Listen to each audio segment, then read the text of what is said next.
नमस्कार दोस्तों, स्वागत है आपका हमारे चैनल क्राइम की कहानी सम्स पर। क्या आप जानते हैं कि अपराध की दुनिया में इंसान कितनी हद तक गिर सकता है? ऐसे काम जो न केवल मानवता को शर्मसार करते हैं बल्कि पूरे समाज को हिलाकर रख देते हैं। आज हम आपको एक ऐसी रहस्यमय घटना के बारे में बताएंगे जिसने पूरे इलाके को दहशत और हैरानी में डाल दिया। एक परिवार के 3 सदस्य अचानक रहस्यमय तरीके से गायब हो जाते हैं। उनकी गैर मौजूदगी में उनके घर से सिर्फ राख और हड्डियों का ढेर बरामद होता है। ये घटना इतनी भयावह और रहस्यमय थी कि न केवल स्थानीय लोग बल्कि पुलिस के वरिष्ठ अधिकारी और यहां तक कि बड़े बड़े राजनेता भी इसे सुलझाने में असमर्थ नजर आए।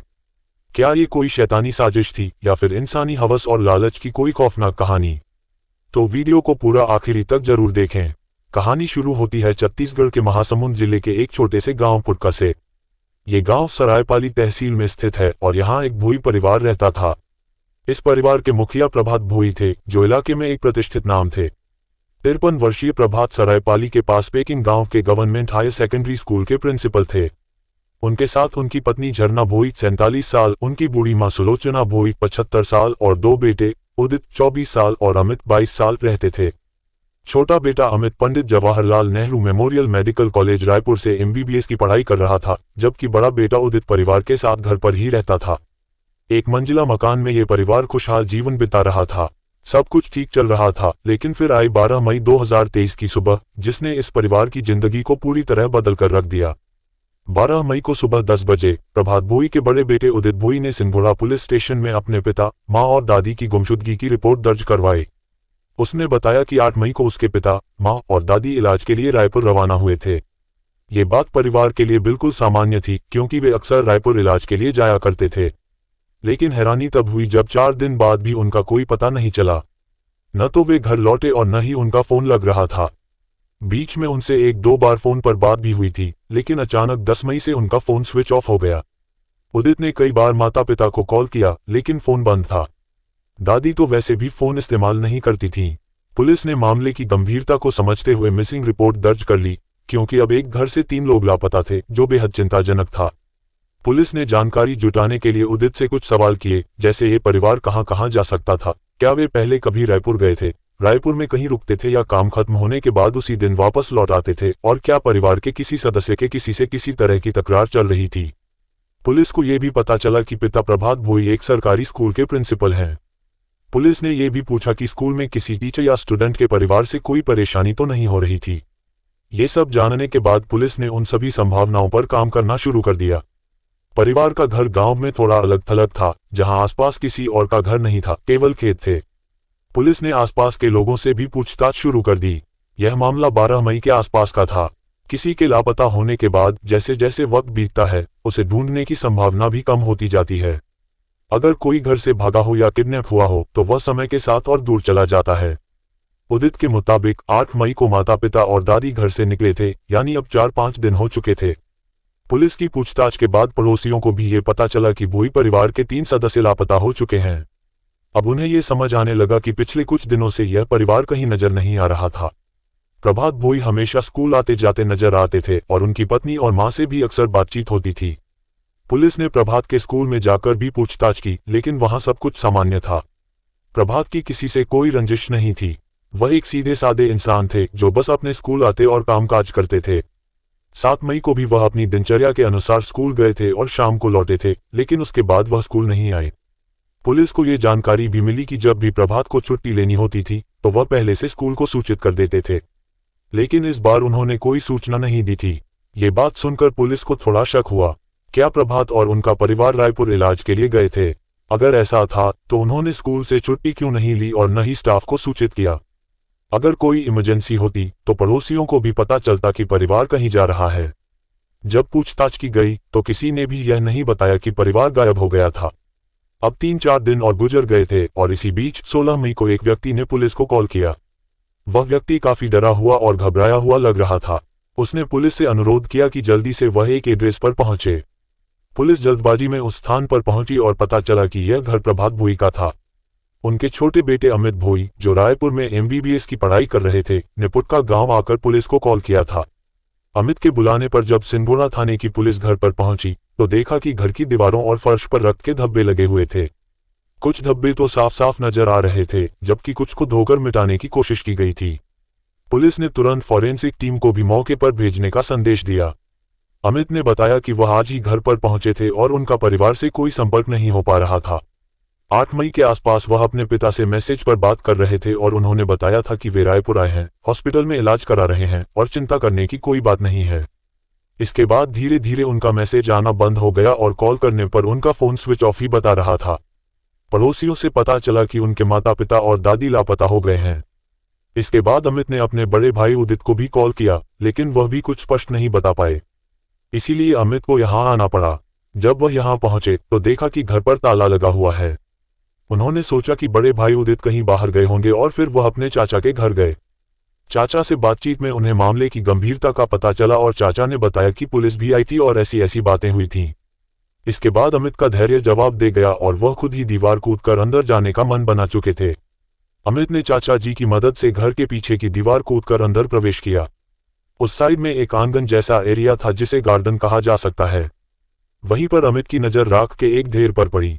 उसी जगह जमीन पर जलाए जाने के निशान भी स्पष्ट रूप से दिखाई दे रहे थे।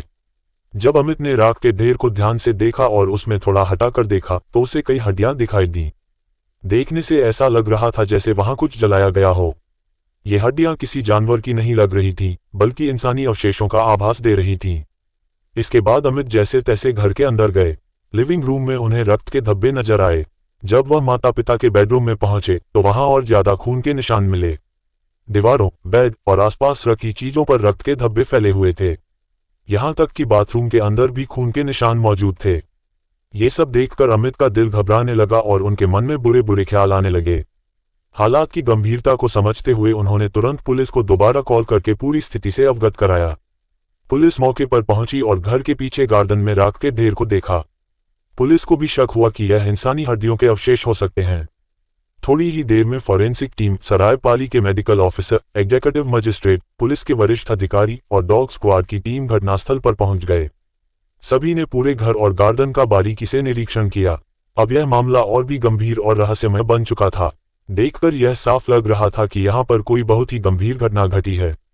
जब छोटे भाई अमित और पुलिस मौके पर पहुंचे उस समय बड़े भाई उदित घर पर नहीं थे। घर से फॉरेंसिक सैंपल्स जुटाने का काम शुरू किया गया और गार्डन से जले हुए अवशेष भी कब्जे में लिए गए। अब चूंकि एक घर से 3 लोग गायब हैं और उसी घर में रक्त के धब्बे और गार्डन में जली हुई हड्डियों के टुकड़े मिले हैं, तो ये सब किसी गंभीर अपराध की ओर इशारा कर रहा था। धीरे धीरे यह मामला पूरे जिले में फैल गया और लोगों में दहशत फैलने लगी।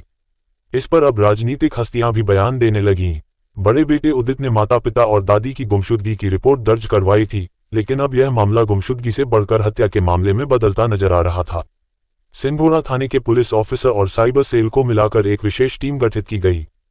चूंकि यह एक गांव जैसा इलाका था जहां कोई सीसीटीवी कैमरा नहीं था, पुलिस ने आसपास के लोगों से फिर से पूछताछ शुरू कर दी। साथ ही प्रभात भोई के मोबाइल की टॉवर लोकेशन डिटेल्स भी निकाली जाने लगी। गांव के कुछ लोगों ने बताया कि 8 और 9 मई को उन्होंने घर से धुआं उठते हुए देखा था। अब घर में सिर्फ 4 लोग थे, जिनमें से माता पिता और दादी लापता थे। यानी सिर्फ बड़ा बेटा उदित ही घर में मौजूद था। इससे पुलिस का शक धीरे धीरे उदित की ओर बढ़ने लगा। पड़ोसियों ने यह भी बताया कि जब उदित ने माता पिता और दादी की गुमशुदगी की रिपोर्ट दर्ज करवाई थी, उसके बाद उनके रहन सहन में बदलाव आ गया था। 12 मई के बाद वह कई सामान खरीदते हुए देखे गए और यह सामान कभी टेम्पो से, कभी ठेले से तो कभी डिलीवरी बॉय से आता था। उदित ने कई महंगे सामान खरीदे थे, जैसे बेड, एसी, मोबाइल फोन और भी कई अन्य चीजें। आसपास के लोग ये देखकर हैरान थे कि यह आदमी बिना किसी काम के इतना सारा सामान कैसे खरीद सकता है, खासकर तब जब उसके माता पिता लापता थे और घर पर नहीं थे। सिर्फ 3-4 दिनों में उसने लाखों रुपए के सामान खरीदे थे। ये देखकर पड़ोसियों ने छोटे बेटे अमित को कॉल किया और उसे बताया कि उसके माता पिता और दादी लापता हो गए हैं और बड़े भाई उदित ने इतने सारे महंगे सामान खरीदे हैं।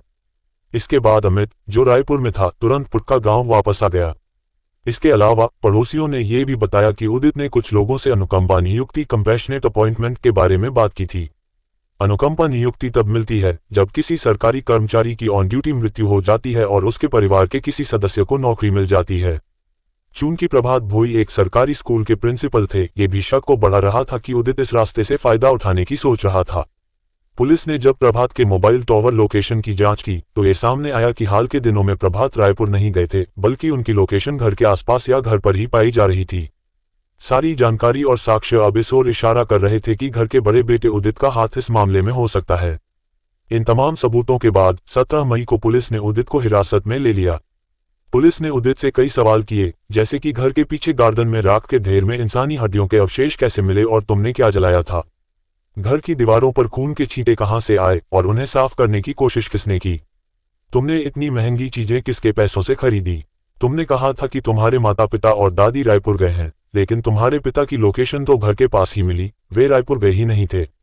उदित इन सवालों का जवाब घुमा फिरा कर दे रहा था, लेकिन पुलिस की जांच में एक चौंकाने वाली सच्चाई सामने आई। प्रभात भोई, जो एक सरकारी नौकरी में थे और सफल व्यक्ति थे, वहीं छोटा बेटा अमित भी शिक्षा के क्षेत्र में सफलता की ओर बढ़ रहा था। लेकिन बड़ा बेटा उदित पूरी तरह से अलग व्यक्ति था। वह एक बेरोजगार था, कोई कामकाजी गतिविधि नहीं करता था और उसने अपनी पढ़ाई लिखाई भी छोड़ दी थी। दिन भर वह बाहर घूमता रहता था, नशे का आदी हो चुका था और लोगों से मारपीट करने में भी नहीं हिचकिचाता था।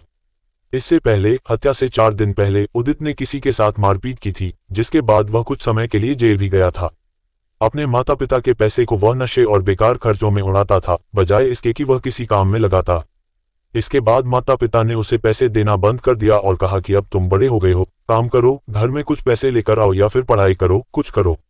लेकिन उदित को मेहनत करने का कोई इरादा नहीं था, क्योंकि वह बिना किसी मेहनत के ही सब कुछ पा रहा था। यही कारण था कि उसने कभी किसी काम के लिए कड़ी मेहनत नहीं की। उदित का स्वभाव नालायक और लापरवाह था, जिसे सिर्फ थाली में सब कुछ परोसा हुआ चाहिए था। बिना किसी मेहनत के उसे यह नौकरी नहीं चाहिए थी, बल्कि वह सिर्फ एक आसान तरीका चाहता था, जिससे वह बिना कुछ किए पैसे कमा सके। उसे अनुकंपा नियुक्ति के बारे में पता चलता है, जिसमें सरकारी कर्मचारी की ड्यूटी के दौरान मृत्यु होने पर उसके परिवार के किसी सदस्य को नौकरी मिल जाती है। उदित, जो बेरोजगार था और अपने माता पिता से पैसे मांगने के दौरान हमेशा झगड़ता रहता था, इस बार भी 7 मई को पिता से पैसे मांगता है। प्रभात भोई, जो जानते थे कि उनके बेटे को पैसे देने से वह उन्हें नशे में उड़ा देगा, ने इनकार कर दिया। इसके बाद पैसे की बात को लेकर पिता और बेटे के बीच झगड़ा हुआ और उदित नाराज होकर अपने कमरे में चला गया।